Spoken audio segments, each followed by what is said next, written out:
अध्यात्म विज्ञान शाला उपकेंद्र नागपुर में उपस्थित सभी प्रेमी और अध्यात्म विज्ञानी, ज्येष्ठ और प्रचारक, उपदेशक भाई बहनों का हार्दिक स्वागत करते हैं। मित्रों, अखंड मंडलाकारं व्याप्तं येन चराचरम, अखंड मंडलाकार चराचर में व्याप्त, अखंड मंडलाकारं व्याप्तं येन चराचरम तत्पदम दर्शितम येन, वो पद दर्शित किया है मुझे, इसलिए तस्मय, तस्मय का मतलब होता है इसलिए सद्गुरु की वंदना करता। मुमुक्षु अत्यंत जागृत है। यहाँ मुमुक्षु जानता है बेवजह नमस्कार नहीं कर रहा है। श्री सद्गुरु के चरण पदों को मेरा दंडवत है, प्रेम से दंडवत करता है। और प्रेम दो प्रकार का होता है, एक दिखाऊ और एक हृदयपूर्वक। जो हृदय से नमन करता है या हृदय से शरणागत होता है, उसकी बात कुछ विशेष होती है, क्योंकि वो अपने इंद्रियां, मन, बुद्धि, चित्त और स्वयं जीवात्मा जो मैं करता है, उस जीवात्मा के अहंकार को भी समर्पित करके वो वंदना कर रहा है।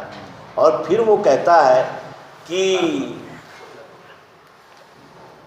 अखंड मंडलाकारं व्याप्तं येन चराचरम तत्पदम दर्शितम येन तस्मै श्री गुरुवे नमः। ये तो उसने बताया कि मैं क्यों वंदना करता हूँ, लेकिन उसका स्पष्टीकरण भी वो करता है। वो क्या कहता है कि कहे तत्श्रुति वो क्या है, क्या है त्वम, रहता कहाँ, और असी कहा जिससे वो क्या, ध्यान में बैठता नहीं। और क्या केवल ये सर्वांग योग में ही तत्वमसि का उपदेश किया गया है।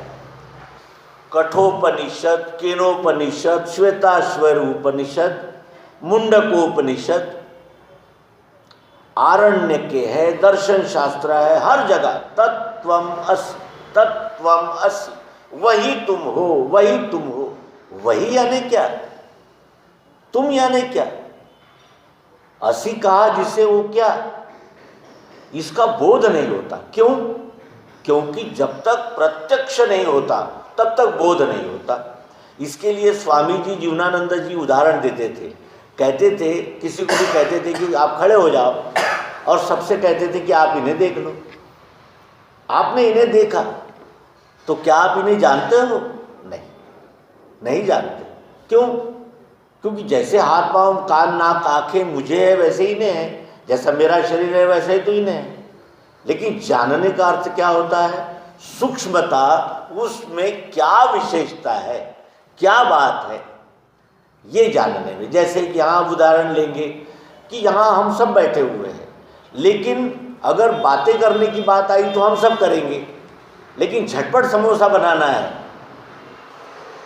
बगैर तकलीफ के, फटाफट, तो सुभाष बाबू की ओर हमें इंगित करना ही होगा कि भाई इन्हें आप इनकी सलाह लीजिए तो काम फटाफट हो जाएगा। क्यों? क्योंकि वो उस कला को जानते हैं, और ये वो कला में यानी पारंगत है, ये हम जानते हैं। इसीलिए हमने सबको वो काम नहीं बताया, उन्हीं को बताया, क्योंकि जानते हैं। जानना महत्वपूर्ण है। और जानने के लिए जैसे अभी हमने कहा कि सभी शास्त्रों में यही बात कही गई है, लेकिन जानते नहीं। तो जानने के लिए क्या करना पड़ता है? जैसे बटाटा वड़ा होता है, उसमें आलू है। अगर किसी ने कहा कि इसमें बटाटा नहीं दिख रहा है, लेकिन आपने बटाटा वड़ा कहा, बटाटा तो है नहीं, आपने बटाटा वड़ा कहा, तो आप झूठ कह रहे हैं, क्योंकि दिख नहीं रहा और आपने कह दिया।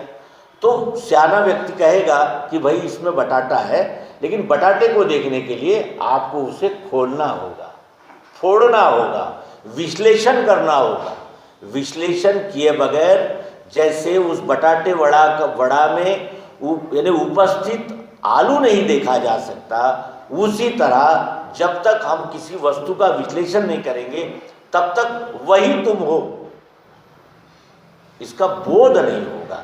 भले ही भाषण भी हो सकता है अनेक ग्रंथों में। अब तो अध्यात्म विश्व विज्ञान यूट्यूब चैनल यानी चलाने से हम अनेक ग्रंथों का अभ्यास करते हैं।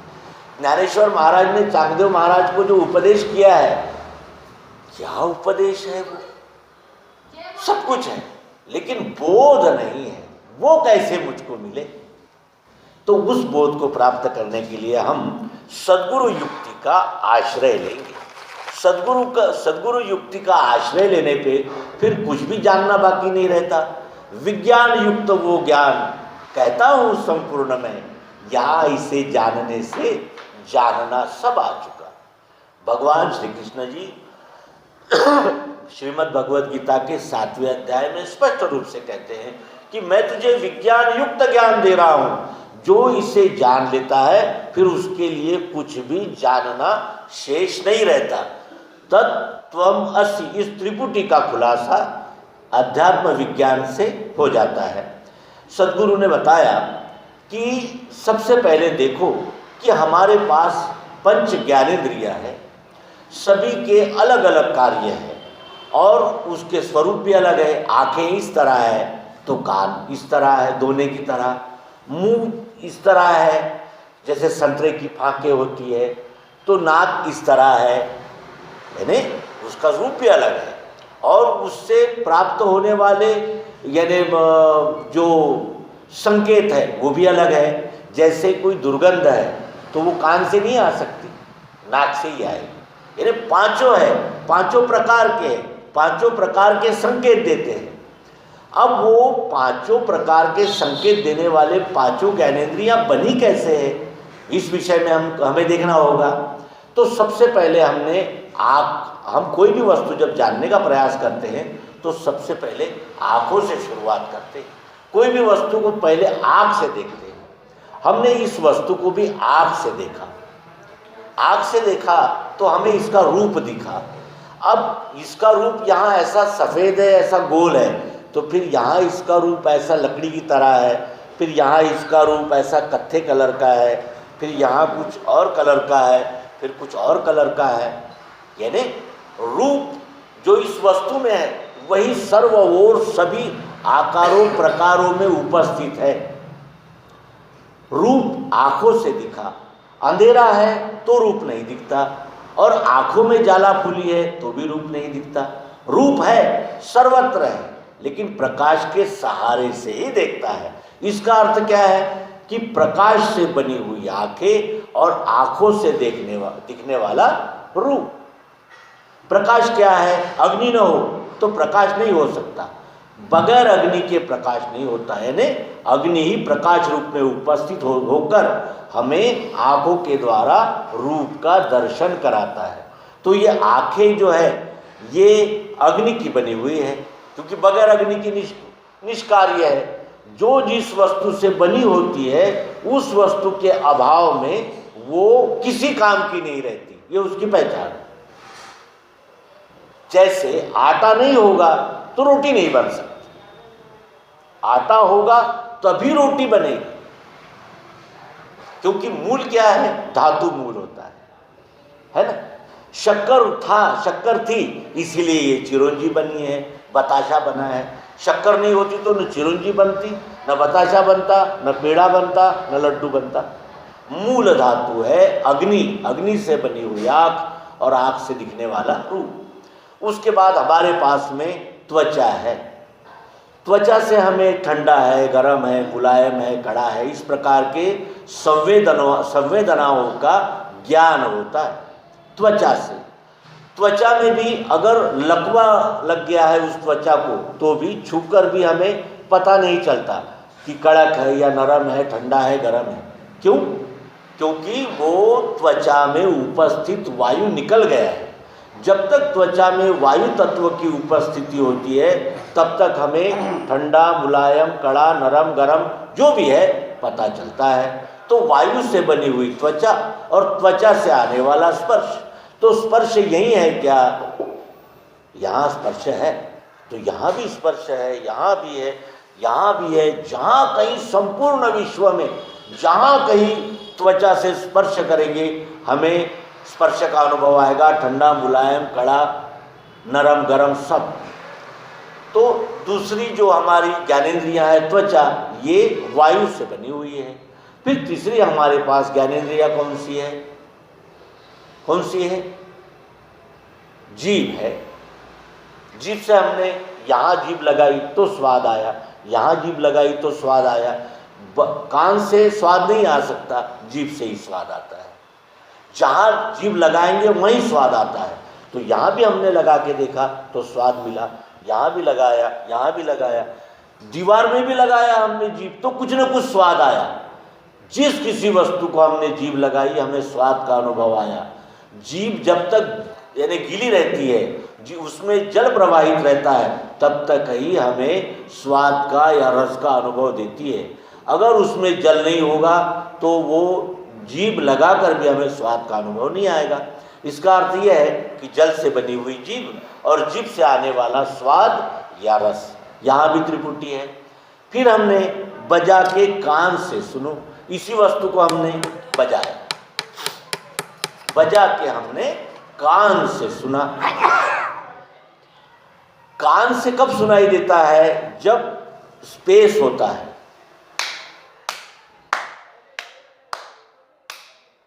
स्पेस नहीं होगा, आवाज नहीं आएगी। यहां आवाज है यहां, लेकिन प्रयोग करने पर प्रकट होती है। तो जो हम स्पेस कहते हैं यानी स्काई कहते हैं, वो आकाश यहाँ उसका यानी ये नहीं लिया जा रहा है। यहाँ आकाश का अर्थ होता है स्पेस, अवकाश। अवकाश होगा तभी यानी ध्वनि, आवाज, शब्द सुनाई देगा, साउंड, और साउंड कान से ही सुनाई देगा। ठीक है, तो कान ये अवकाश से बने हुए हैं, आकाश से बने हुए कान है, और कान से ठन ठन, फटफट, खटखट जो भी आवाज़ आती है वो कान से ही आती है। यहाँ भी त्रिपुटी है।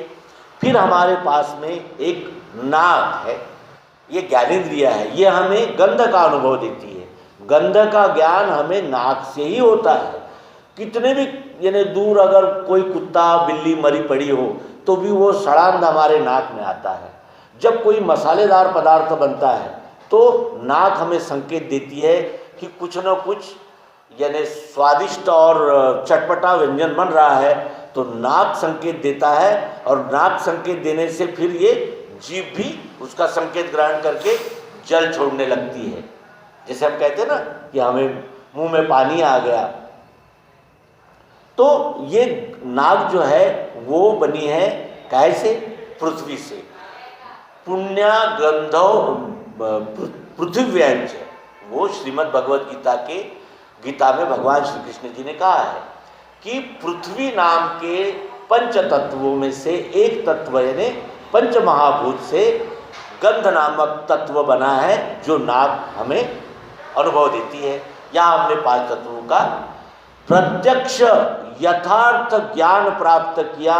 इसमें कोई भी न किसी ग्रंथ की जरूरत है, न किसी पंथ की जरूरत है, न संप्रदाय की जरूरत है, न देश की जरूरत है, न पढ़े लिखे होने की जरूरत है, और किसी बात की कोई आवश्यकता नहीं है, क्योंकि ये पंच ज्ञानेंद्रिया लेकर ही हम उपस्थित है। ये नेचुरल प्राकृतिक प्राप्त पंच ज्ञानेंद्रिया हमें इन 5 तत्वों का अनुभव देती है। पृथ्वी, जल, अग्नि, वायु, आकाश, क्या सीमा है इनकी? इनकी कोई सीमा है? कहाँ नहीं है ये? है अखंड है, अनंत है, ओतप्रोत है, सर्वत्र है। केवल हमें ये पता नहीं था कि ये पंच ज्ञानेंद्रिया बनी कैसे है। तो सद्गुरु क्या करते हैं कि व्यष्टि जो अहंकार था, मैं सुनता हूँ, मैं बोलता हूँ, मैं सूंघता हूँ, ये जो मैं था, जो यानी सीमित था, जो मर्यादित था, उसको अनंत से मिला दिया। अब हम ये जानते हैं कि ये नाक से बनी यानी पृथ्वी से बनी हुई नाक है, और पृथ्वी अनंत है। भले ही ये पृथ्वी सीमित हो सकती है, इसका आकार हो सकता है, लेकिन गंध असीम है, अनंत है। इसी तरह पंच महाभूत जो है वो अनंत विस्तार में ओतप्रोत व्याप्त है। ये हमें सद्गुरु युक्ति से अनुभव हुआ, जो किसी भी पंथ ग्रंथ संप्रदाय से नहीं हो सकता। और यही महिमा है सद्गुरु की, जो निज बोधार्थ हम कह रहे हैं। निज बोधार्थ है, दूसरे को बताने के लिए नहीं। निज बोधार्थ, अपने आप को बोध देने के लिए ही ये सद्गुरु युक्ति का उपयोग है। फिर हमारे पास मन है, मन सूक्ष्म है, मन बताया नहीं जा सकता। तो मन को जानने के लिए सद्गुरु ये एक युक्ति देते हैं। वो कहते हैं कि तुम इस वस्तु को अपने मन तक पहुंचाओ। मन तक पहुंचाओगे तभी मन प्रकट होकर अपना बयान देगा। अपना बयान कब देगा? जब मन को अनुभव होगा। मन को अनुभव होने के लिए इस वस्तु को अपने तक पहुंचाना है। तो हमने अनुपान ये शब्द आता है आयुर्वेद में, डॉक्टर साहब जानते हैं। अनुपान बदलते ही उस वस्तु के यानी परिणाम बदल जाते हैं। यह आयुर्वेद शास्त्र बहुत अच्छी तरह जानता है। और वही आयुर्वेद शास्त्र की ओर इंगित करके सद्गुरु भी हमें कहते हैं कि तुम इस वस्तु को बारीक करके घी के साथ सेवन करो। अब बताओ तुम्हारा मन क्या कहता है? तो मन कहता है चिकना भी है, स्नेह है और मीठा भी है। तो खाने में तो बहुत ही मज़ा आया, लेकिन पेट में जब गया तो क्या हुआ? ये जो जठराग्नि है ये सदैव प्रज्वलित रहती है, जलती रहती है ये आग या, और उस आग जलती रहने के कारण ही हमारा अन्न पचन होता है। और अन्न पचन तो ये स्थूल क्रिया हो गई, लेकिन यहीं से वो ऊर्जा निर्माण होती है। जैसे बैटरी में जब ऊर्जा निर्माण होती है तो वो यंत्र को चालना देती है, उसी तरह यहीं से रस रक्त बनकर ये सारे शरीर को ये चलाते हैं। इसका अर्थ ये है कि ये उसका पावर हाउस है। ठीक है, तो पावर हाउस ने जवाब दिया कि भाई खाते समय तो ये तो जीभ ने जवाब दिया कि बहुत अच्छा था। पेट में गया तो जठराग्नि ने भी कहा बहुत अच्छा, ठंडा लगता है, अच्छा लगता है। उपयोग से परिणाम तक अच्छा ही अच्छा, ये सत्वगुण कहलाते हैं इसे। और सत्वम सुखे संजयति, ये श्रीमद् भगवद गीता कहती है कि सत्व सुखदायी होता है। फिर उसके बाद सद्गुरु कहते हैं कि तुम इसको पीस कर अब जल के साथ लेकर देखो और मन से पूछो कैसा लगता है उसे, क्योंकि गवाही मन की चाहिए। मन त्रिगुणात्मक है। मन के पास जब ये मिश्री जल के साथ गई पेट में, तो इसने कहा मन ने कि भाई पीते समय तो अच्छा लगा था, ठंडा मीठा, लेकिन जब अंदर गया तो दो विजातीय चीज़ें यहाँ इकट्ठा आ गई है, शीतल जल और उष्ण मिश्री। तो वो परिणाम कैसा हुआ? उसका मिश्रित परिणाम हुआ। तो सर्दी जुकाम भी हो गया साथ ही में, पीने में अच्छा, परिणाम में बुरा। इसे रजोगुण कहते हैं। और रजोगुण ही जोड़ता है और तोड़ता है। प्रेम भी रजोगुण ही बढ़ाता है और झगड़े भी कौन कराता है? क्योंकि ये डबल क्रॉस करता है। स्वार्थ है, प्रेम हो जाता है। स्वार्थ पूरा नहीं हुआ, द्वेष होता है। तो ये रजोगुण का हमने अनुभव लिया। फिर इसके बाद इसी वस्तु को हमने ऐसे ही मुंह में डाल दिया तो क्या होगा?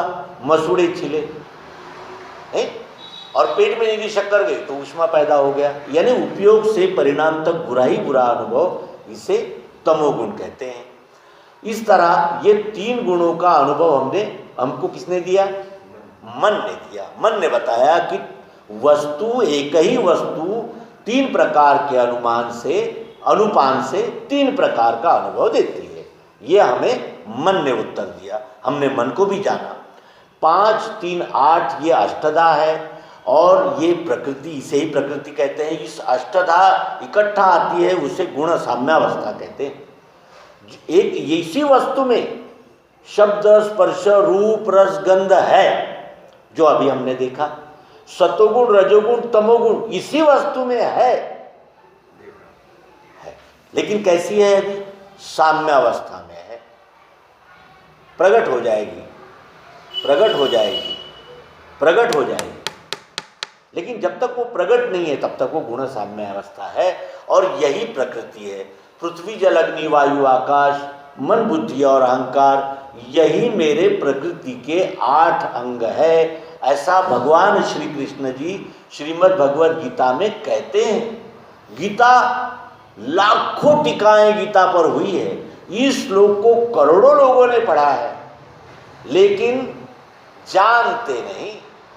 दिखता है ये प्रत्यक्ष, जानते नहीं। और जानने के लिए ही सद्गुरु की आवश्यकता है। महिमा सद्गुरु की ये निज बोधार्थ है कि यही सद्गुरु की महिमा है।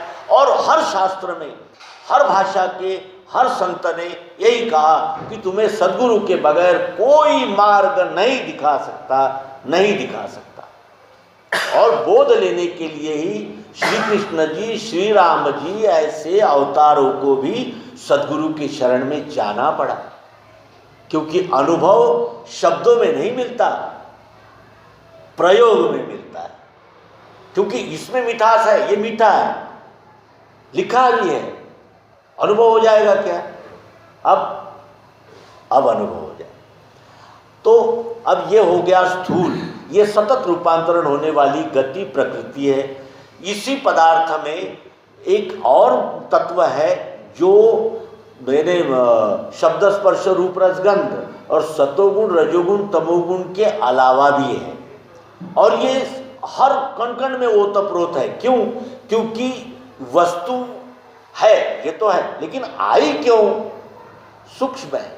अब अक्षरात्मा को जानने की सुरीति ये लखाते हैं, इसे लेना श्रद्धा से सात्विक की। यहाँ हमारा हृदय सत्व गुण प्रधान चाहिए, सात्विक हृदय होगा तो ही ये अक्षर को जाना जा सकता है। क्योंकि अक्षर सूक्ष्म है, अंदर है, और उसे देखना पड़ता है, देखना पड़ता है उसे ध्यान से। अब इसमें ये वस्तु यहाँ क्यों आई? मिठास की वजह से आई। तो मिठास का अर्थ केवल जीभ को लगने वाला ही नहीं होता, ये भी मिठास है, ये भी हमें बहुत प्यारा है, ये भी हमें बहुत प्यारा है, ये भी हमें प्यारा है, ये भी हमें प्यारा है, ये भी प्यारा है, ये भी प्यारे है, ये भी प्यारा है, ये भी प्यारा है। वो जो प्यारापन है जिसके वजह से वस्तु अस्तित्व में आई, अगर वो प्यारापन नहीं होता तो वस्तु भी अस्तित्व में नहीं आती। ये वस्तु क्यों बनाई गई? क्योंकि देखने का प्यारापन था, इसीलिए इस वस्तु को बनाया गया। और इसीलिए हमने धन खर्च करके इस वस्तु को लाया, और इसीलिए हमने यहाँ नाक पर इस लोहे को लटका रखा है, देखने का प्रिय। वो मिठास, यही आत्मा है, निराकार जानना नहीं। और वस्तु के स्वाद में भी प्रयोग ही सद्गुरु की महिमा है, नहीं? मिठास के लिए आई थी वस्तु, अनुभव हुआ। अब देखें, ये शब्द स्पर्श रूप रसगंध, सतोगुण रजोगुण तमोगुण और मिठास, क्या वस्तु से हम अलग अलग कर सकते हैं? हाँ, अलग अलग कर सकते हैं हम। इस वस्तु से शब्द स्पर्श रूप रसगंध अलग अलग कर सकते हैं। इस वस्तु से अगर हम चाहें कि मिठास को अलग कर लेंगे, चाहें, तो क्या ये वस्तु अस्तित्व में रह सकती है? वस्तु रहेगी? इस वस्तु की अगर हम मिठास निकाल लेंगे तो ये वस्तु नहीं रह सकती। क्यों? क्योंकि मिठास से ही तो बनी है।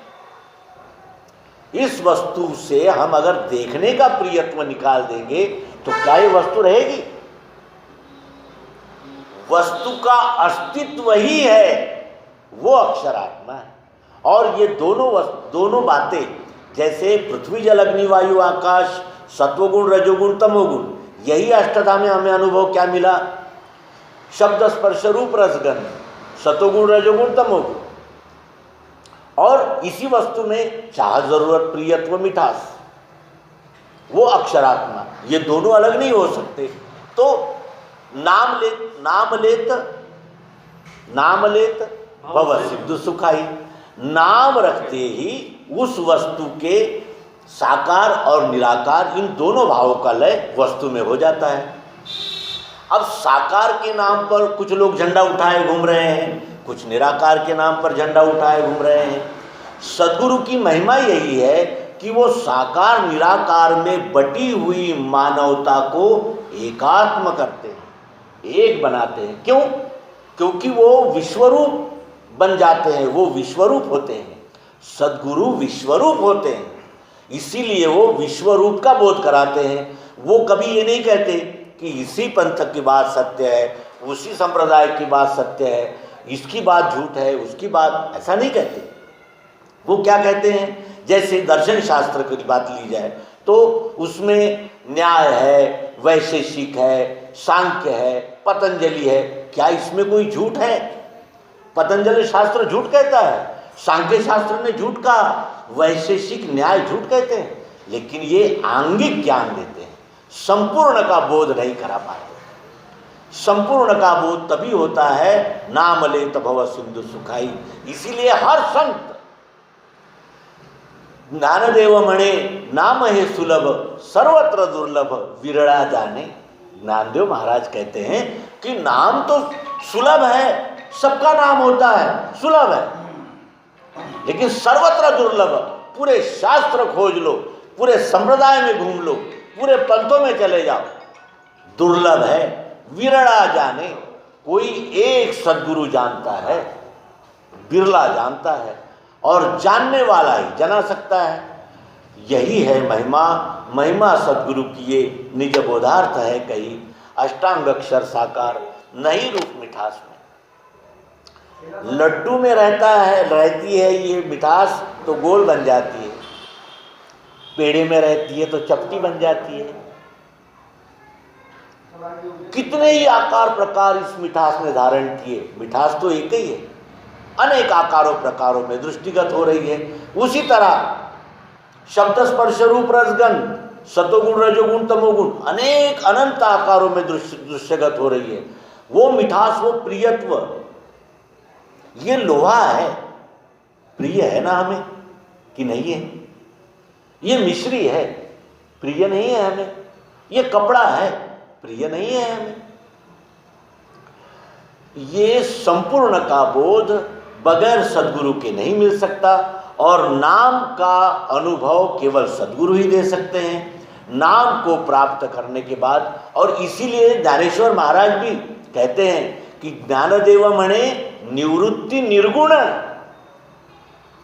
ज्ञानदेव कहते हैं कि निवृत्ति निर्गुण दिधले संपूर्ण माझा आती। मुझे निर्गुण का प्रत्यक्ष यथार्थ बोध मेरे हाथ में मेरे सद्गुरु ने करा दिया।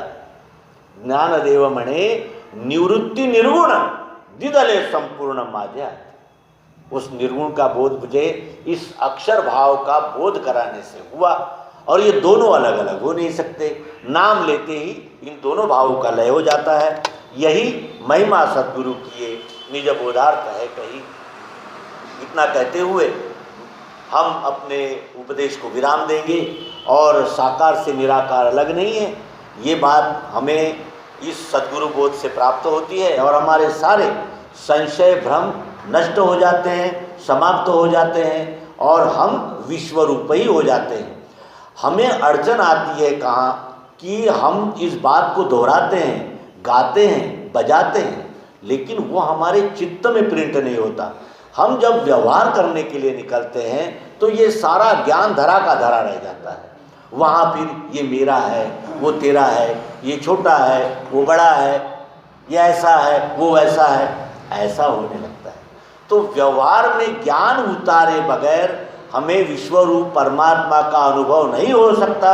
और व्यवहार में ज्ञान आने के लिए बार बार इस युक्ति को हम दोहराते रहेंगे, आत्मसात करेंगे, और आप सहित गोविंद जानकर स्थायी सुख समाधान के भागी बनेंगे। इस शुभकामनाओं के साथ नर्मदे हर सद्गुरु भगवान की